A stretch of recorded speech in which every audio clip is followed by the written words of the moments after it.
Becoming an RJ might sound like an easy task, but is that the reality?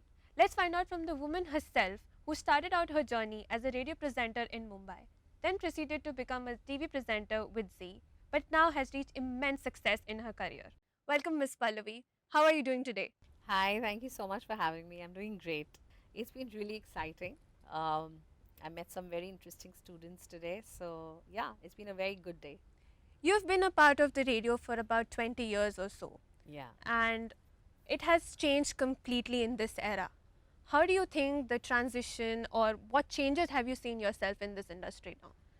Well, yeah, you're right. Radio has gone through a major transition from the time I started radio.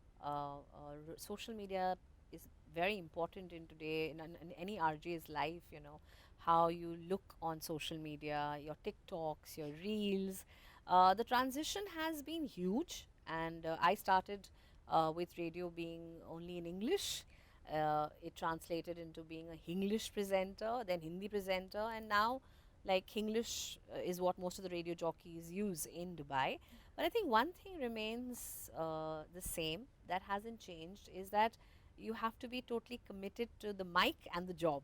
Okay. So yeah, the fabric has changed here and there, but I think some things radio, it's still the same intimate medium. It is still about your voice modulation, your content, your homework, how you present your personality. So these things haven't changed, but yeah, it's more flowery now. It's more attractive Yeah. because of social media. So content is our god.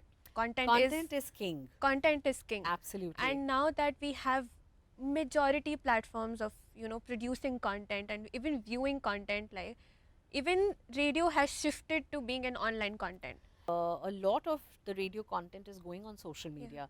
Presenters are actually presenting their ideas through reels, through vlogs, through stories.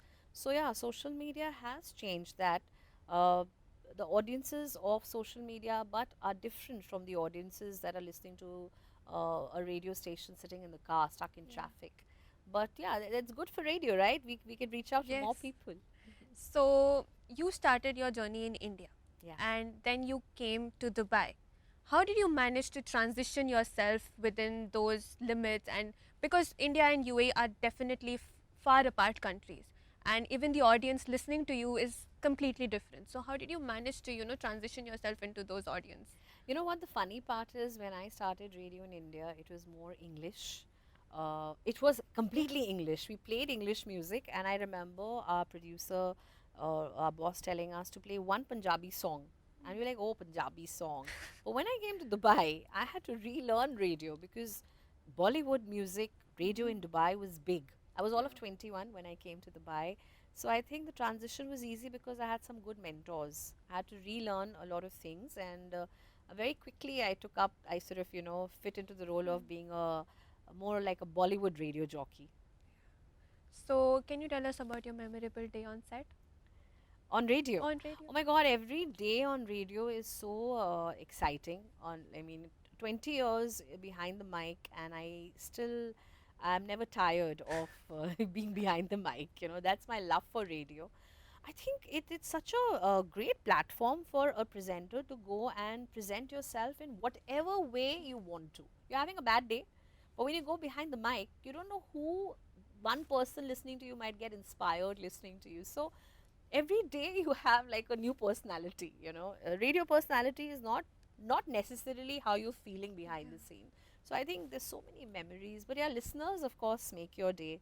I remember there was a time when uh, a listener was going through a bad phase, was breaking up with his girlfriend, and I became like a love guru. Radio is still a very intimate medium where people can't see you talk, so you express freely. Television, people can see you, so you're restricted, right? So the person changed his or her name and called me and was going to go through a breakup, was going to break an engagement of 7 years. There was a misunderstanding, and I got the couple on air, created the misunderstanding between them, and it was so satisfying that, oh, you helped someone. And also during COVID, there were so many people who were going through depression, through a low phase. So that's the time I think each radio presenter in Dubai was putting in more to encourage you, to make you feel better, because people had lost their jobs, family members, they were stuck here. So, that little voice on radio can be magical for many people, That's especially if you're true. having a bad day. That is true. Radio is an integral part of our daily routine. Yeah, people get very stoked about their favorite song playing on Yeah. radio. Can you dedicate this song to so and so? And Yeah. it always works. It puts a smile on your face. Yes, It's definitely. magical. Like you said, on radio people cannot see your expression. They Yeah. cannot see how your body language is or how you're trying to speak. But then when you ventured yourself into TV presenting and when you came right in front of the camera, I'm sure you must have faced some challenges. I'm Yeah. sure it must not have been an easy journey for you. Can you talk us through that? Well, television is a different ball game altogether. It catches your undone nails Yeah.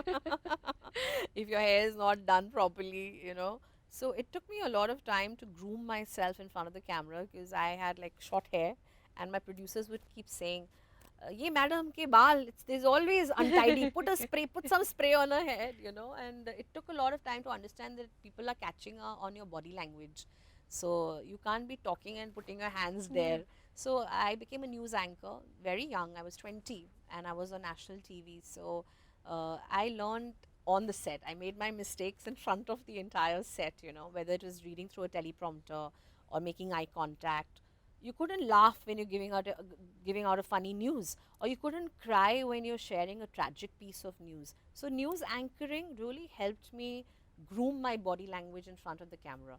Then it became easy to do Yeah. a travel show or a food show or interviews. But I think that was my training ground. I did intensive news reading for about 3 years, sports as well as normal news in Delhi.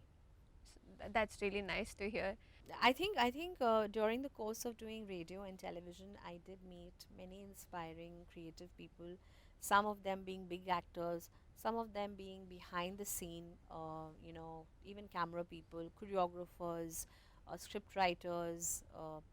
You realize when you interview these celebrities that there are a barrage of people behind them. They have big PRs, secretaries, shrinks, guiding them, helping them. So uh, it's very inspiring to know their journey and understand, oh my god, that's a lot of hard work.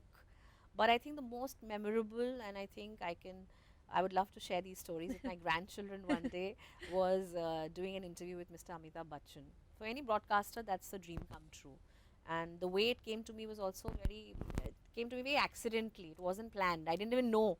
I was just put in front of him. And even now, when I go back to that moment when I was like talking to him, it gives me goosebumps because he is so inspiring. And if there's a tiring day when I crib, I think about him because uh, he is the epitome of being up to date and moving with times and having his own path.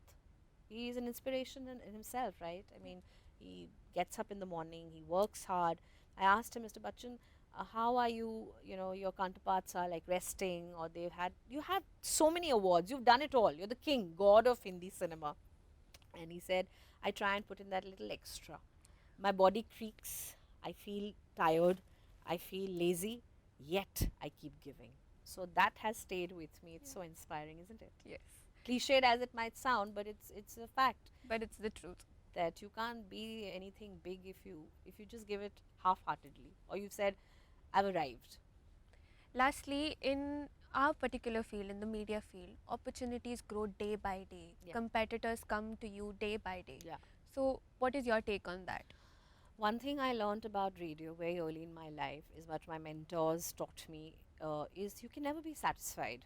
You can't go home saying I'm the number one presenter, or hey, my show is so good, I got so many awards. You are as good as your last show.